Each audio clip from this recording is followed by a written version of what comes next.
Welcome to Communication Performance. This is the continuation of the college series that I've been doing, proving that college students fund their own loans. And again, anyone has a comment, concern, want to correct me, give advice, or hate, you can contact me at contractpc7213@gmail.com. That's contract spelled out pc7213@gmail.com. So, as I'm continuing with this college series, proving that college students fund their own loan, in this video, we're going to prove that the promissory notes that the college students, the master promissory note that the college students endorse, which is when they sign, although they sign it in blank, which is you're not supposed to do that because you're basically giving away money. But I talked about that in the last video. We're going to prove that that master promissory note is actually payment that the college student is using to fund their loan. So there's no need for them to have any type of payment if they understand how to utilize these instruments, right? There's no need for any repayment plan. There's no need for them to be saddled with debt when they leave college because they're actually given the payment to the bank, which the bank utilizes to, well, the college students is given the bank value and consideration, and which creates value and consideration on both sides of the balance sheet of the bank, right? So we're going to prove that it's legal tender. The master promissory note is legal tender, and it is currency, a part of the coins and currency of the United States. So let's go ahead and jump into the video. And in this video, we're going to use two laws, which is Public Law 73-1, which is the Emergency Banking Act. And we're also going to use Public Law 73-10, which is congressional resolution that amended Public Law 73-10. And in Public Law 73-10, it amended Section 43 of that law. But we're also going to include the congressional record of March 9th, 1933. And that record has some good stuff in it. So we're going to use that as well to prove our point. Or basically the two laws, Public Law 73-1 and 73-10 is going to prove my point. But we're going to use the congressional record to, I guess, beat a dead horse, right? And we might include some other pieces as well. So let's go ahead and get started.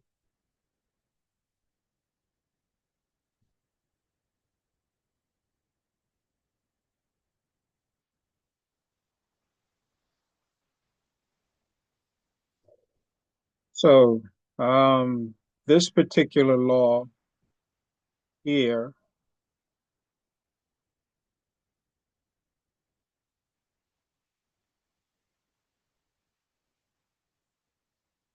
is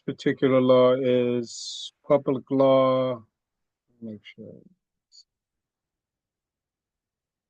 Particular law is Public Law 73-1, and this is the Emergency Banking Act.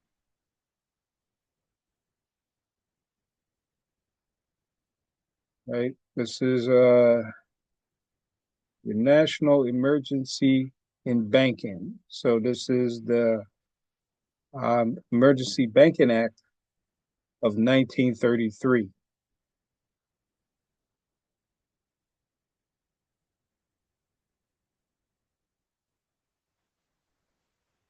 And as far as this particular act, um, well, from my perspective, this act is the most important banking act since 1933. As a matter of fact, I think that the entire banking system and the entire economy sits on top of this act. Like this act is the foundation for everything that we're doing now, as far as utilizing these different instruments to make payments and discharge debt obligations, which took us out of um, the from dealing with the gold clause, right? From dealing with making payments with just gold and silver coins and being able to um, bring credit in and make it more abundant, right? Um, Making money being able to circulate faster in the economy. Oh, that's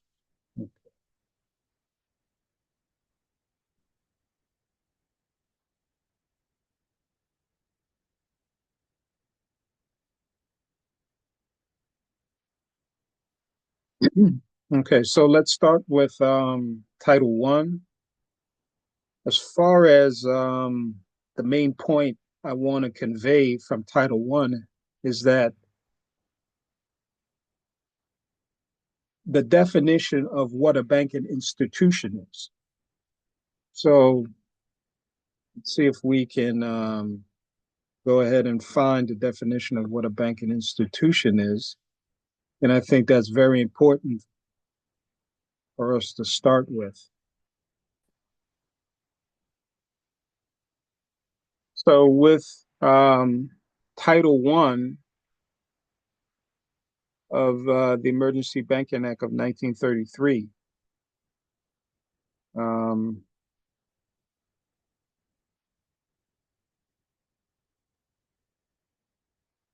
go back to that. So it says, just read in Section 1, Title 1, Section 1, it says the actions, regulations, rules, licenses, orders, and proclamations heretofore or hereafter taken, promulgated, made, or issued by the President of the United States or the Secretary of the Treasury since March 4th, 1933, pursuant to the authority conferred by Subdivision B of Section 5 of the Act of October 6, 1917, as amended, are hereby approved and confirmed. So those specifically what I'm talking about is the presidential proclamations that was made during, I believe it was March 4th through March 6th, I believe. Or let's just say the president proclamation that was made from March 4th to March 9th were made law by Title One, Section 1 of the Emergency Banking Act of 1933. And the reason why that's significant, it is significant because in Presidential Proclamation 2039, it gives the definition of what a banking institution is. And based off that definition, and based off of everything that's in this act and what transpired and what's in all the other presidential proclamations, um, including the proclamations that confiscated all the gold from the people, that that those acts or those proclamations are important, specifically as far as the point I'm trying to bring out. Proclamations 2039 defining a banking institution, because that definition includes the persona of the people. And I say persona because, um, well, I guess I could say the people, right? And then you take it to um, the micro level, it includes you, human beings, right? So the definition of a banking institution includes people, right, as individuals when using their persona when they engage in banking activities. So when people say that we are banks, right, our persona when we engage in banking activities are indeed a bank, right? Our persona, um, a legal person, when we engage in banking activities, is essentially a bank. Well, not essentially, it is a bank, right? And what am I based in this on? I'm basing this off of the foundation, which is um, President Proclamation 2039, which was made law by Title One of this act, of the Emergency Banking Act of 1933. So let's take a look at the definition of what a banking institution is. And this is President Franklin D. Roosevelt. And this proclamation was written, I believe, March 6, 1933.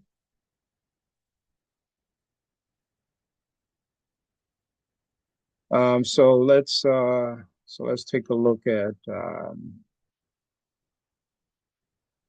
the definition of a banking institution. So we're looking here at the definition of a banking institution, and it says, as used in this order, the term banking institution shall include.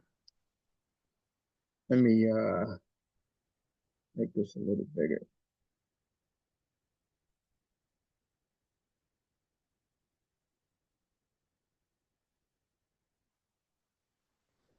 Okay, as used in this order, the term banking institution shall include all Federal Reserve banks, National Banking Association, banks, trust companies, savings banks, building and loan associations, credit unions, or other corporations, right? Or other corporations, partnerships, associations, or persons engaged in the business of receiving deposits, right?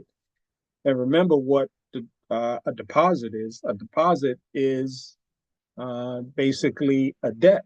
So um,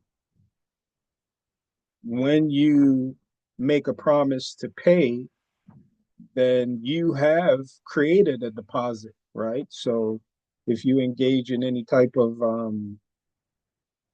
financial transaction, and say, for instance, you go buy a car, um, and I've explained before that you need to approach it as if you understand that you are a bank because you are engaging in financial transactions. So on your balance sheet, which you should keep a record of, you create a deposit because you made a promise to pay the bank.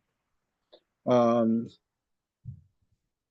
so you receive deposit, right? Not We're not talking about you giving the bank money, because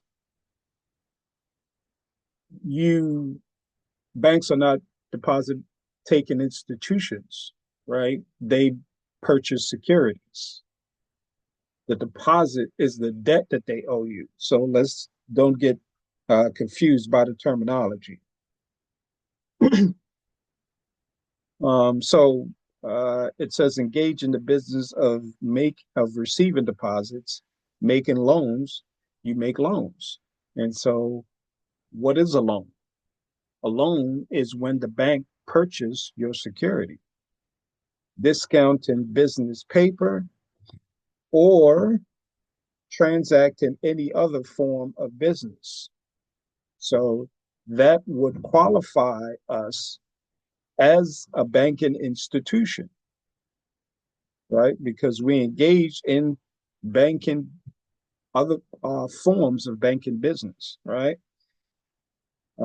Even if none of these other things apply to us, which they do, because we do make loans. Well, actually, we don't make loans. We we sell our security.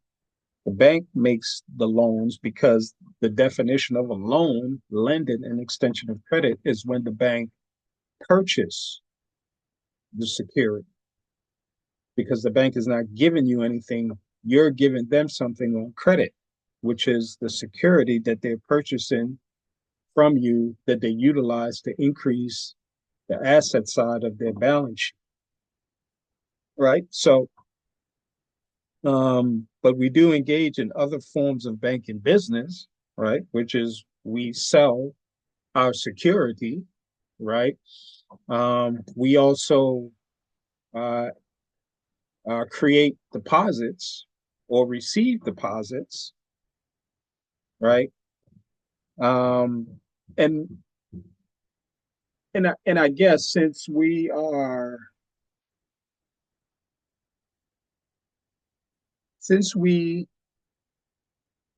a creditor on the liability side of the bank's balance sheet, and they are a debtor um,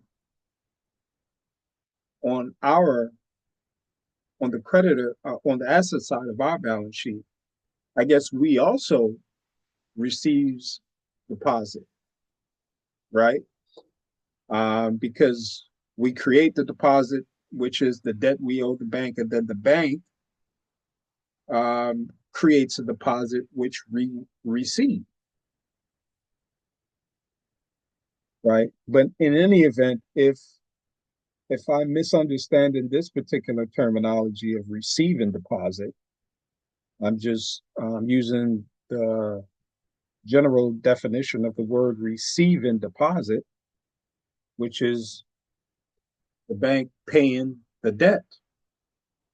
Or if it's meant that the bank actually owes a deposit, then we qualify from both perspectives that will pertain to us. So we are a banking institutions, and all the definition of banks stems from this particular definition of what a bank is. And then we would also qualify in some aspects as a foreign bank or state bank, right? Depending on the classification. But the main thing to take away here is that when we engage in banking activity, we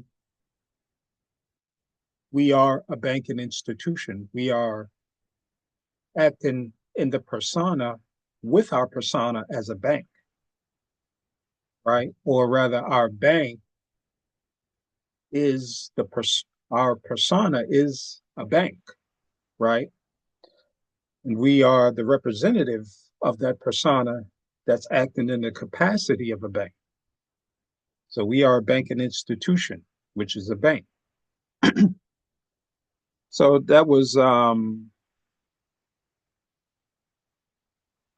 what I wanted to show you, and the importance of Title I, other than um, subdivision 5 of the Act of October 6, 1917. That act is also important, but we don't want to discuss that as yet. Well, we don't want to discuss that in this particular video. So let's go ahead and go to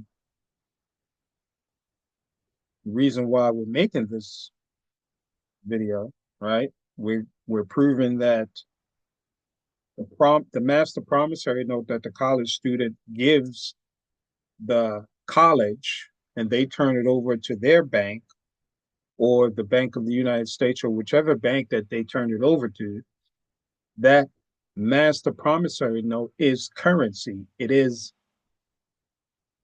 for all intents and purposes, it is money that the college student is given, or rather, the college student is selling and the bank is buying, right?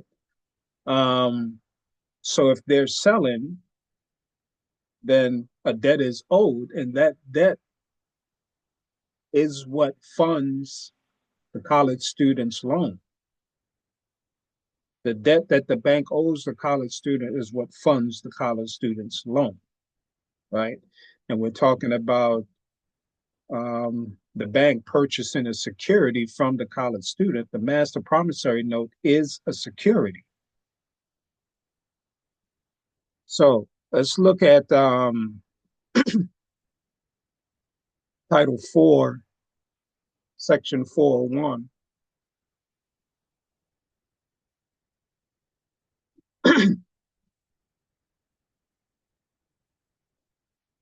Title 4, Section 401 of the Emergency Banking Act of 1933. So in this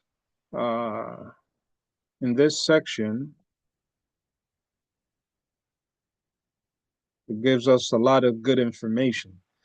Now, before I read this, to understand what the text of this section is saying, or this part of the Emergency Banking Act is saying, you have to understand certain terminologies, right? You have to understand what currency is. You have to understand what circulation or circulating is, such as circulating note, circulating medium.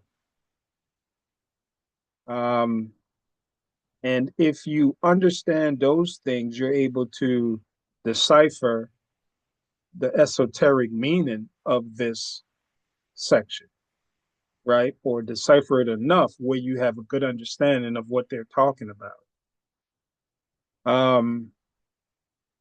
So as far as currency and circulating note, they're basically interchangeable.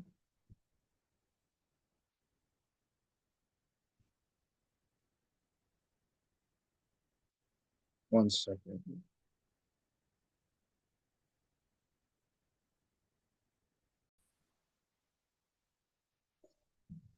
Yes. So to back to the video.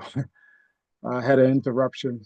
Sorry about that. But back to the video. To understand what this particular section is conveying to us, you have to understand what a what currency is, what circulating note is, and what a circulating medium is, right? So currency is basically, and I'm going to give a crude definition, anything that you utilize that you can use to make payments or discharge obligations, right?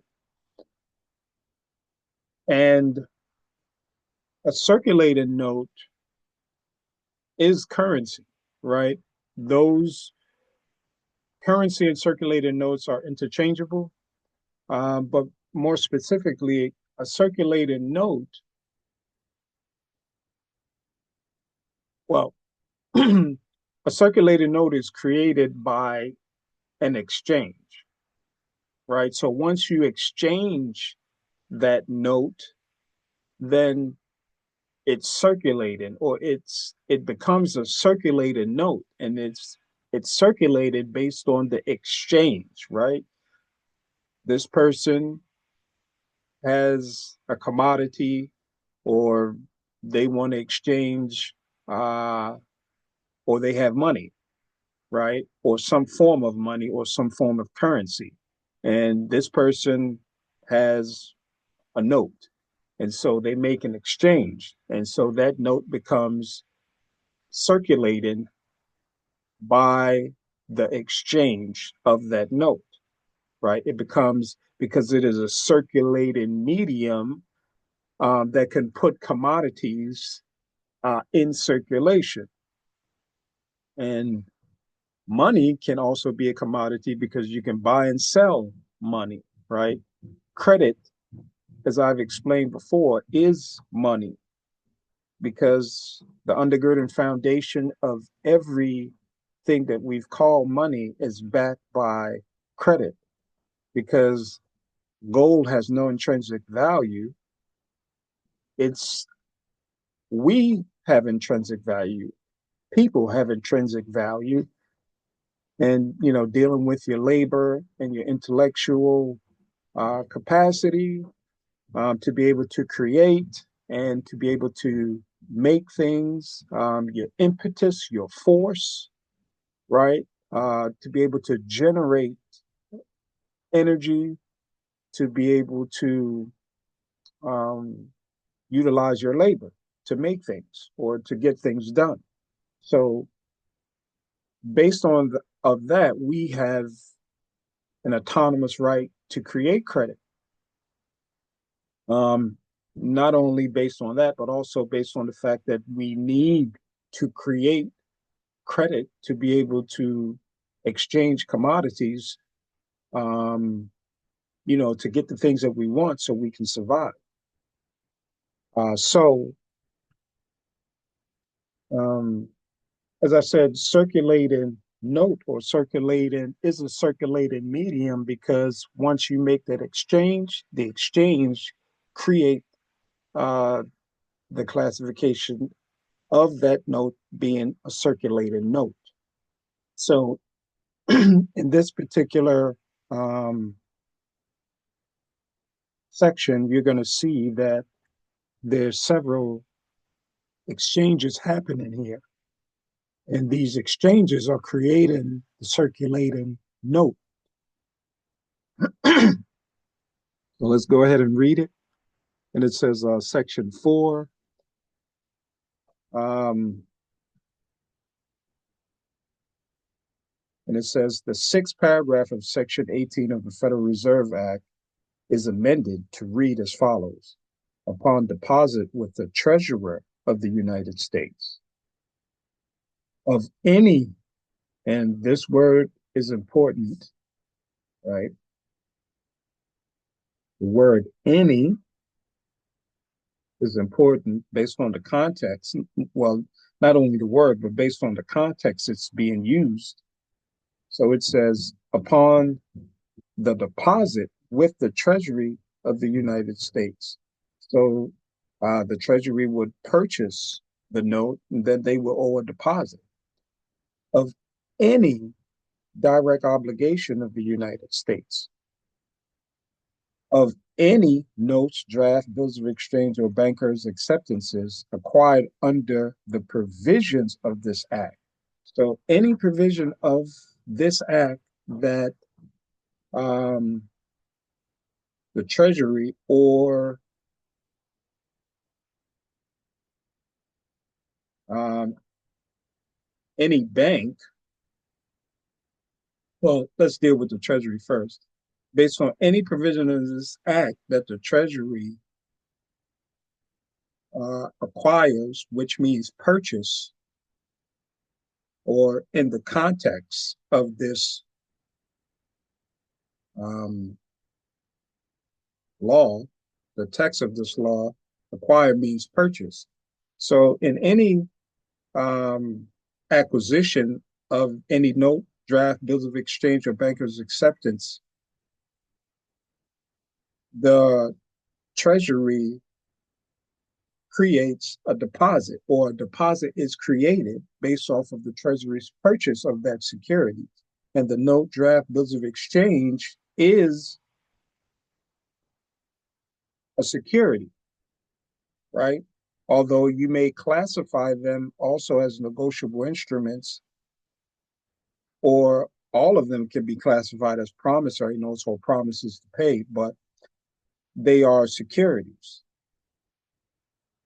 So, and then the other thing to that's important here, and it says any direct obligation of the United States, and then it says of any notes, draft, bills of exchange, or bankers' acceptances. Now, these notes, drafts, bills of exchange, or bankers' acceptances acquired by the Treasury is an obligation of the United States. And so we're going to, um, that's very important, not only from the perspective that we're going to prove that the Master Promissory Note is currency, it is money, right? But they are also a direct obligation of the United States. And that's very important. And we're going to talk about why that's important. So let's look at the next sentence here of this section. It says, any Federal Reserve Bank making such deposit in the manner prescribed by the Secretary of the Treasury shall be entitled to receive from the control of the currency circulating notes in blank, duly registered and countersigned. So once the Federal Reserve Bank acquires the note and then the Treasury acquires it from the Federal Reserve, and in some specific cases, I think that we can also um, sell the note to the Federal Reserve. I'm sorry, sell the note to the Treasury. Um, but this is saying that once the Federal Reserve Bank acquires the deposit, acquires the note, draft bills of exchange, and it creates a deposit and as a security, right? What's going to happen? They would receive from the control of the currency circulating notes in blank, duly registered and countersigned. Now, since a lot or a primary portion of our money, I would say 95 to 97% of our money is in bank credit, right? Which is basically the accounting of the bank, which pushes the actual payment into the future, right? That is the concept. But since that large percentage is based in bank credit, not only is it feasible that we can actually get Federal Reserve notes from this based on this text, but those Federal Reserve notes can be transferred into bank credit, because if you get the notes, you're going to put it in the bank, right? And I'm assuming instead of them giving the notes, they can actually give the credit, right, for the exchange of the instrument. So we're not talking about getting, being able to just walk into a bank and them hand over cash or credit, right? We're talking about making purchases, commercial purchases of things that we need to sustain ourselves, right?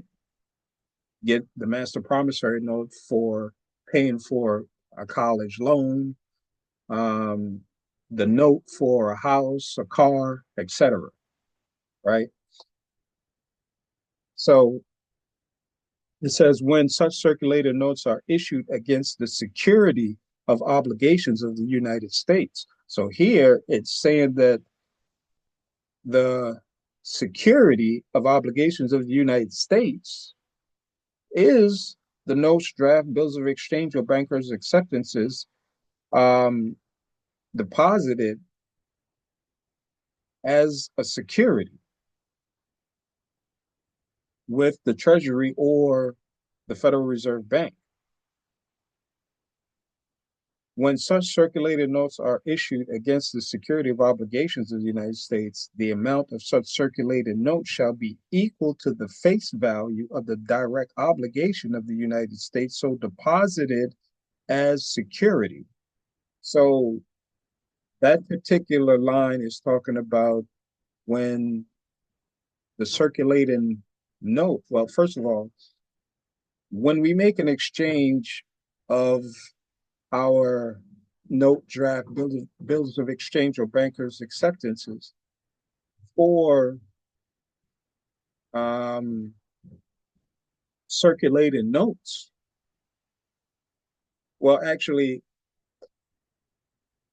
when we make that exchange, the notes that we sell that the bank or the treasury purchase becomes a circulating note, right? So we can see here that the note or the instrument that we sell and then the treasury or the bank purchase becomes a circulating note, right? It is a security as well, and it's a direct obligation of the United States as well. So all three of those classifications reveal that those notes, draft bills of exchange that we sell based off of um, the treasury or the bank making the purchase and engaging in an exchange have value, right? And so any one of those classifications would classify those notes as currency of the United States. Um, so let's read that again. So it says, when such circulated notes are issued against the security of obligations of the United States.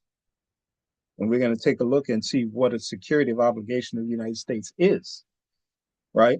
Um, and the security of obligations, well, we're going to look at the definition, but I'm telling you that the security of obligations is the note, the draft, the bill of exchange, or banker's acceptance that you endorse, that either the Treasury or the Federal Reserve Bank purchase from you, or you're the beginning of that, those transactions, those exchanges, whether it's acquired from you by the Federal Reserve and the Treasury acquires it from the Federal Reserve. And I believe you can also um, sell it to the Treasury. Um, I'm not sure about that, um, but that's something that I have to check.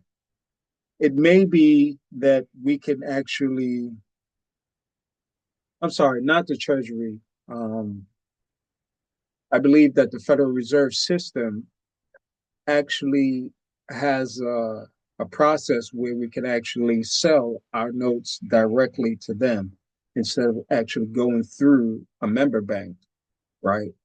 Or a Federal Reserve Bank. But don't quote me on that. That's something that I have to check, but I'm pretty sure I read that. But let's get back to the focus of proving that the master promissory note that the student hands over or sells rather to uh, the bank um, is, well, he sells it to the bank, but it's acquired through the bank's agent, which is a school. And that master promissory note has value. It is currency. It is a security of obligations of the United States, right? Um, it is legal tender, as I'm going to prove here. So it says when such circulated notes are issued against the security of obligations of the United States, which is your note, the master promissory note of the college student, the amount of such circulated note shall be equal to the face value of the direct obligation of the United States, so deposited as a security. So they're saying that the face value of that note is equal to the amount of circulated notes that they're going to exchange for that for our security, right? So the note that we give them is a security. It's a security of obligation of the United States, right? And then they're going to give us um, circulated notes, right? Which our note is also becomes a circulated note because you create circulated notes by exchanges, right? And then it's able to um, purchase other commodities and circulate them in commerce, right? Which it basically means that you're using the circulated medium or the circulated notes, the currency to make purchases and circulate the commodities. And when you make purchases, you're circulating commodities in commerce. So it's saying that whatever the face value of that note that we endorse, we're going to get equal amount of circulating notes for that. Now, um, we can also see that regardless of whatever this law says, that is the actual practice of the bank. Because when you're talking about anything, right, you give the bank your note, the bank asset increase based off of the face value of that note. And then the deposit that they create on the liability side of the balance sheet is based off of that face value of that note. So when you transfer the goods, which is the property, and the property is basically your right to control, right, or ownership of the thing. It's not the thing. The thing is not the value, right? Just as if you're buying a car, right? The note or the ownership, rather, I'm sorry, if you're buying a car, the ownership and control of that car is the value. The car is not the value. The ownership and control of that thing, the car, is the value. So we transfer um, the the bank transfers the face value when they make the purchase. They transfer the face value of the goods, which is also the right of property, which is the control or ownership of the thing that they're transferring. That's what they're purchasing is the property, which is the right of ownership or control, right? The thing is not the property. The right of ownership or control of the thing is the property, right? So there's a distinction. So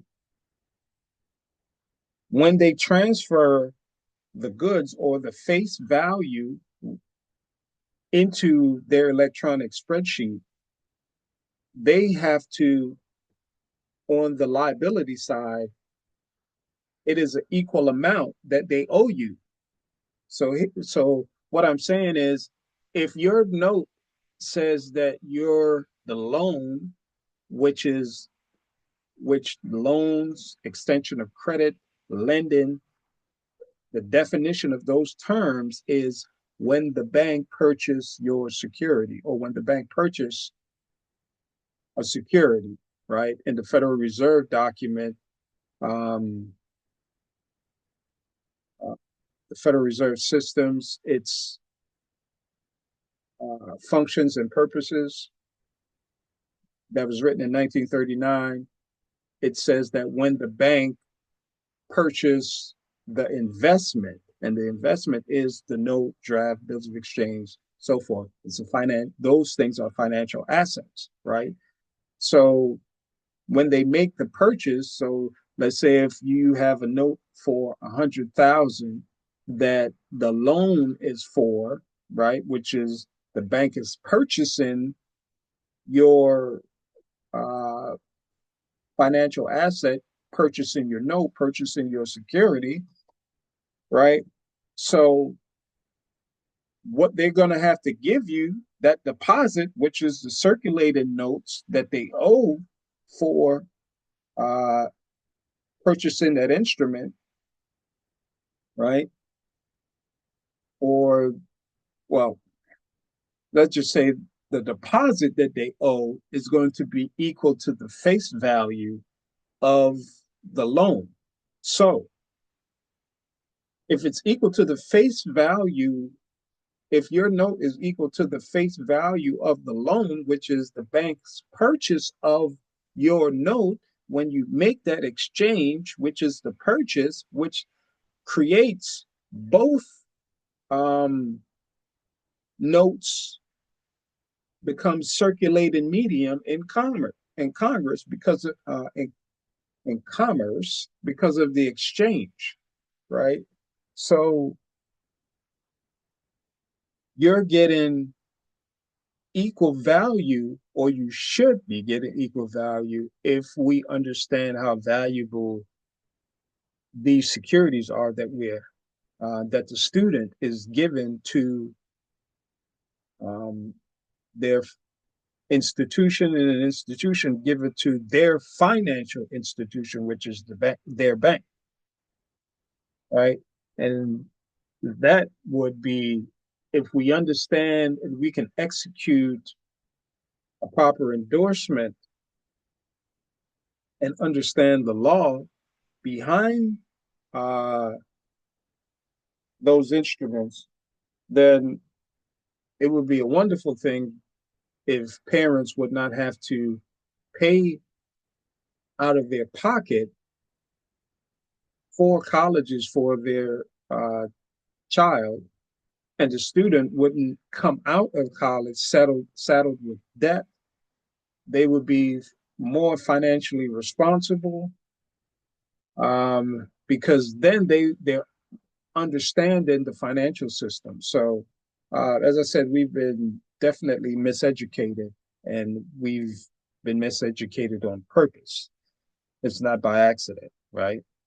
And it's all for control. So, um, let's continue to read this document. So it says, when such circulated notes are issued against the security of obligations of the United States, the amount of such circulated notes shall be equal to the face value of the direct obligation of the United States. So it's two things being exchanged here: circulated notes and the direct obligation of the United States. The direct obligation of the United States is your note, right? Is the student's master promissory note that it's given its college, right? Which is an agent for the bank, right? Whether we're talking about uh, United States, whatever banking institutions the direct loan people are with, um, it's still an exchange going on there. Your note for the deposit, which is a circulating note, and in this particular day and time, can just be bank credit, right? Because they have an option to do that, or because if you just say they give you the circulated notes, you're going to have to put it in the bank, which they're going to convert into bank credit anyway, right? Or, which I've said, bank credit is just the accounting records that the bank keeps, right? There's not actually any, there's no such thing as an account, and there's nothing physical there that's holding anything.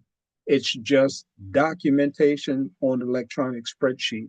It's numeration, calculation, accounting, um, in an accounting software. You can say sophisticated accounting software, but and that is what they call bank credit. So we don't need to be under any illusions that they're actually holding anything physical there for us, right? It's imagery, right? And then you have to think about how, think about the undergirding foundation of those records are based off of binary codes, which are made up of zeros and ones. And we already talked about that the zero is is fictitious, right? So you can make your own conclusions from that perspective. Um, so, and then it says, when issued against the security of notes, draft, bills of exchange, bankers' acceptances acquired under the provisions of this act. So, any provision of this act is applicable um, to the text of Title 4, Section 401. The amount thereof shall be equal to not more than 90% of the estimated value of such notes, draft, bills of exchange, and bankers' acceptances so deposited as a security, right? And it's once it's deposited as a security, it is an obligation of the United States. Well, I would say it is an obligation of the United States once that note is endorsed and it's exchange, right? Because you're exchanging negotiable instruments, promises to pay. Such notes shall be the obligation of the Federal Reserve Bank procuring the same shall be in the form prescribed by the Secretary of the Treasury, shall be receivable at par in all parts of the United States for the same purposes as our national banknotes, right?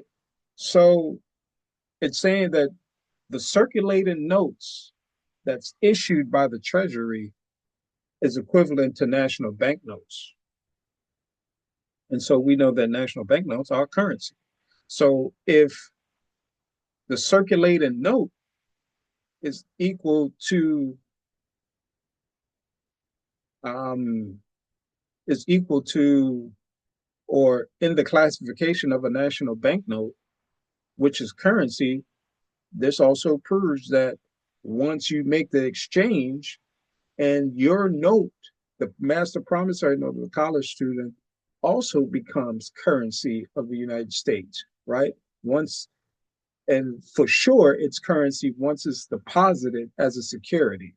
But as I've said even before that, once you endorse that note has value, right? Because it is, and generally we endorse the note as a bearer instrument, right? That means that we just endorse it in blank, and there's no special endorsement. And if it's endorsed in blank, anybody that picks that up, that is their money, right? And as I've said, credit is money. Credit has always been money because the only, well, one of the things on this planet that has innate value is man and woman and child, right? Gold has no intrinsic value other than what value we put on it, or rather, what value is created by contract, right? The exchange is a contract, right? Which creates a price for that, um, for the gold, right? or the silver, or when people use tobacco as money, right? So if you can use tobacco as money, tobacco generally has no intrinsic value. Somebody just decided, hey, I like smoking tobacco, and I think other people like smoking tobacco. So, since other people like smoking tobacco, then we're gonna make an exchange and put a price on it, right? It's no different than any other coin or currency throughout history of man, right? So we've always utilized credit back in everything, right? And any material thing that we utilize as money is really not the money. It is just the token of the money because the money is our credit.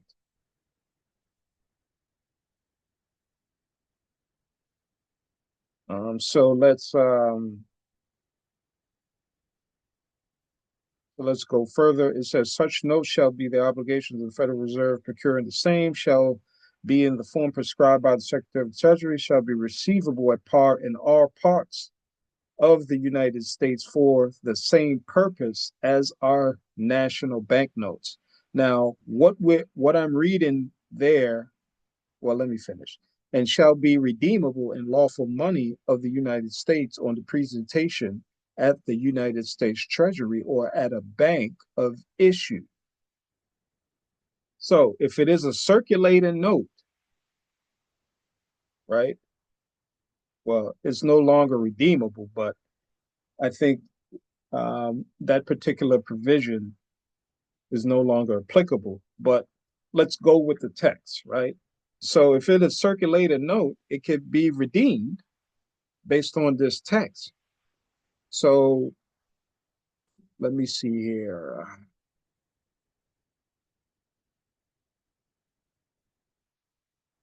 Now, starting from here,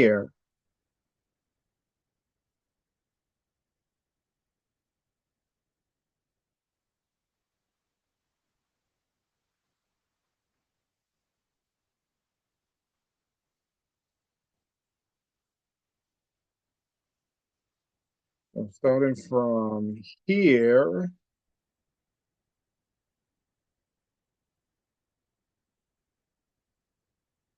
and and down,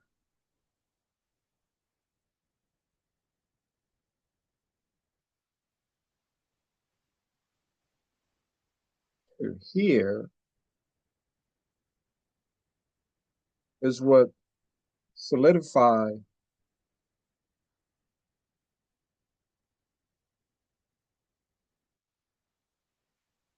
the circulated notes as currency of the United States as legal tender. Um, and you can also say that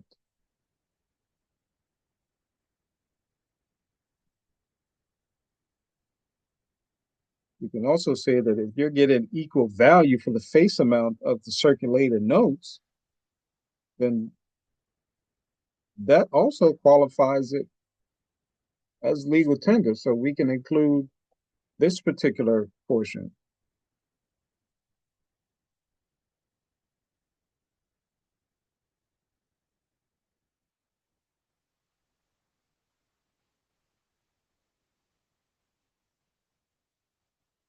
Actually, we could just start from here, right? We can say that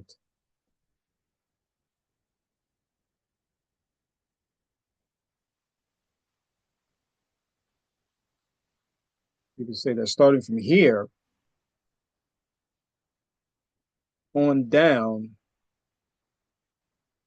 is language that classify these notes, which are obligations of the United States, security of obligations of the United States, as legal tender because they are circulating notes, right? And if they are obligation of the United States, then they're equal to the face value of amount of whatever, uh, well, if they're obligations of the United States, then they are currency, essentially.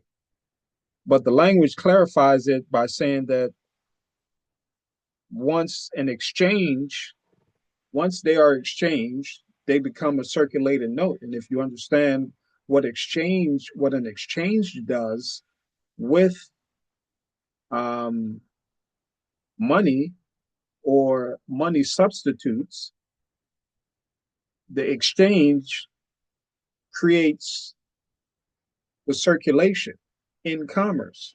And so that makes the notes circulating notes. So if you just have notes, that's whether it's whether the government creates notes and it's just sitting there, they're not circulating notes, right? So this qualifies um,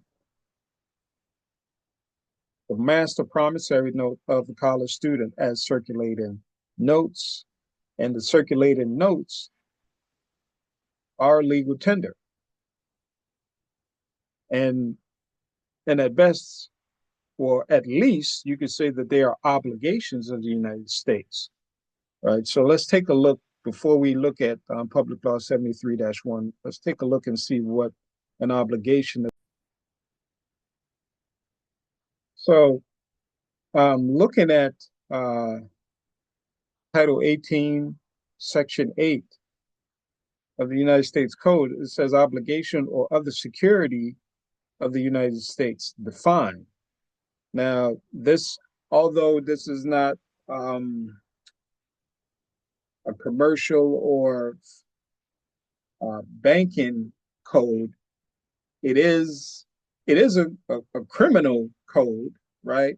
But and the reason why I think it is just as valuable is because we're talking about if you are prosecuting somebody, you need to have, for financial crime, you need to have an accurate definition of what, you know, the different types of instruments that they that they may have used to commit that crime, right? So I would say that this is just as valuable, even though it's not coming directly from um, the financial section of the code, right, or the banking section of the code, like Title 12 or Title 31. So let's go ahead and read what an obligation of the United States means, right?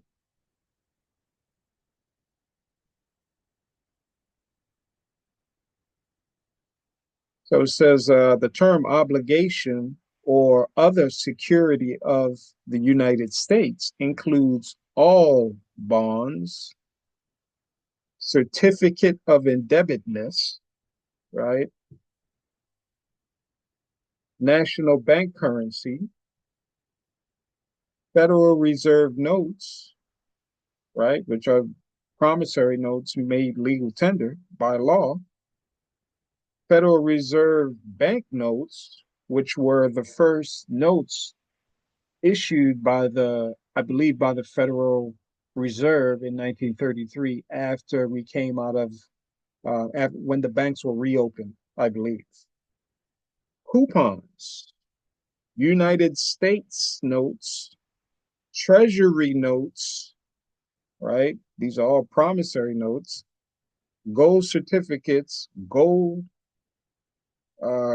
silver certificates, fractional notes, certificates of deposit, right? Certificates of deposit. The bank issues certificates of deposit once you give them your note, right? And you demand that you're giving them value and consideration, you're giving them money, you're giving them credit, then you need a receipt for the value that you've given them. that you're giving them that they've purchased, right? So you can have a record that they owe you a deposit. And if you say that, well, I'm giving you, um, you know, my security, so I need a record, a certificate of deposit to show that I gave you my security and that you um, create a deposit under the liability side of your balance sheet, which is the debt that you owe the general creditor, and the general creditor is you, the issuer of that security, right? That the bank purchased. So that's definitely a good explanation. But the other thing that you can also say is that as the secured party, once you're purchasing this instrument, you by law have to create a deposit, and I'm the secured party for that deposit, or rather for the deposit that you're going to classify um, as an account or demand deposit account, right? So essentially, from the mundane perspective, once they purchase the security, then the deposit that they owe you is documented in the accounted records of the bank. Then the bank is going to say, we created an account to put the money in. Or you may say that then you need to create an account to put the money in, and the money that you're going to create an account for is the deposit. And I'm the general creditor of that deposit, right? So I need verification, and I need to authenticate the record that that is what you're going to do. And I need proof that that's what you're going to do. So I need my certificate of deposit, and I would put that in the instructions to the bank. You know, when you're and attach it uh, to your note that you're handing over, which is you're giving them credit, you're giving them money, right? So it says that a certificate of deposit, right, which is you can find that in your state law, which is the note the bank gives you for them purchasing your security. So before the bank, well, when the bank purchased your security, that is an initial extension of credit to the bank. You're lending the bank money. You are the lender, the bank is the borrower, but because of the misinformation and we've been miseducated, we think that we're the borrower. Now, it's plausible that they can say that we're the borrower on the asset side of the bank's balance sheet, but the only side that we're concerned with is the liability side, that a deposit is um, recorded there, and that deposit is the debt that the bank owes us, which matches the face value of the note. So in the other law, it talks about um, the circulated notes shall be equal to the face value of the obligation of the United States, which is the note draft bills of exchange.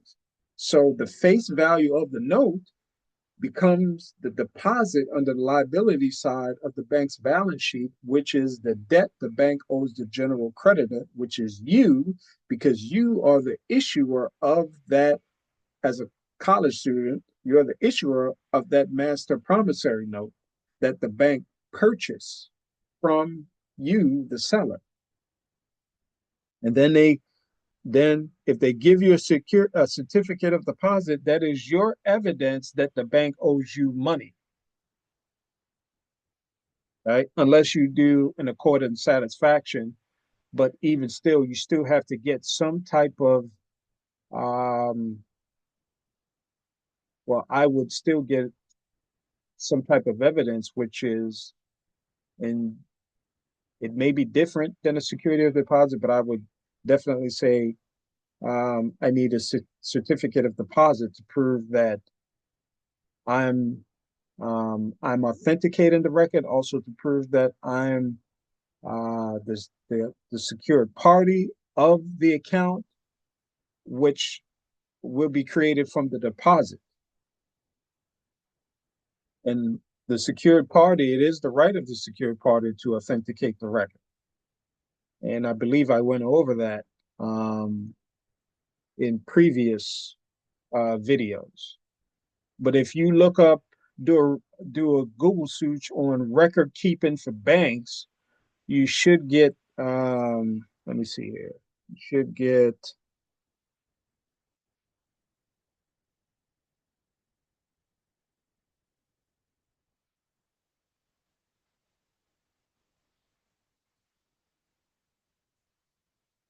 I'm gonna look for the code.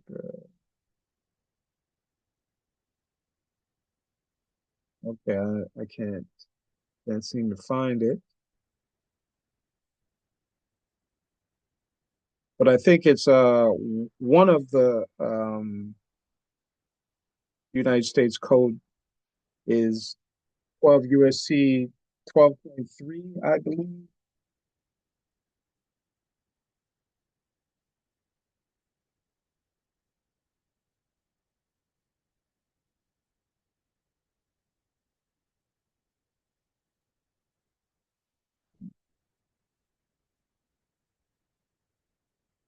Yes, it's 12, actually it's 12 CFR 12.3, 12 CFR 9.10, and it's another one that I don't see here.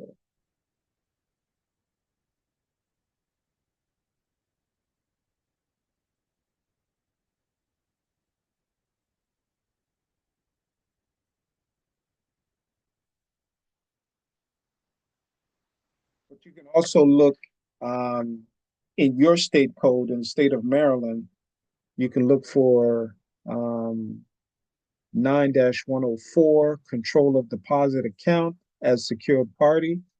And if you can find that in your commercial law or the Uniform Commercial Code of your state, and that should correspond to your state commercial law. If not, it should be that. Just look for control of deposit account as a secured party, and that tie into the record keeping. So so let's look at, so let's start, just read this over again. The term obligation or other security of the United States includes all bonds, certificate of indebtedness, national bank currency, Federal Reserve notes, Federal Reserve bank notes, coupons, United States notes, Treasury notes, gold certificates, silver certificates, fractional notes, certificates of deposits, bills, checks. What does bills include, right? Notes, drafts for money, right? A draft drawn by or upon authorized officers of the United States, stamps, and other representatives of value of whatever denomination, other representatives of value of whatever denomination issued under any act of Congress, right? So we just showed you that Public Law 73-1 is an act of Congress. Um, and when you engage the bank with your master promissory note as a college student or their representative, which is a school, they're acting in the capacity of a fiscal agent of the United States, right? So that will qualify under authorized officer of the United States.